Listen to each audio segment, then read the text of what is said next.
மல்லிகைப்பூ இது மிகவும் எளிமையான, தூய வெண்ணிறமான, அமைதி தவழும், அதே சமயம் அதீத மனம் தரும் அற்புத பூ. அதனால்தான் பெண்களே தன்னை மல்லிகா என சொல்லிக்கொள்ள ஆசை கொண்டார்கள்.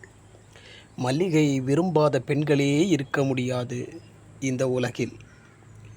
இந்த மல்லிகையானது ஆசியா முழுதும் பரவி கிடக்கின்றது. 202 வகைகளில் அவை பூக்கின்றன. அவை அந்தந்த நாட்டின் பெயரான நேபாள மல்லி, வியட்நாம் மல்லி, அந்தமான் மல்லி, சுமத்ரா மல்லி, மியான்மர் மல்லி, அகத்திய மல்லி, காட்டு மல்லி, குண்டு மல்லி, தேநீர் மல்லி, சாதி மல்லி என பல்வேறு பெயர்களில் அழைக்கப்படுகின்றது. இதனுடைய தனிச்சிறப்பே அழகான வெண்மை நிறம்.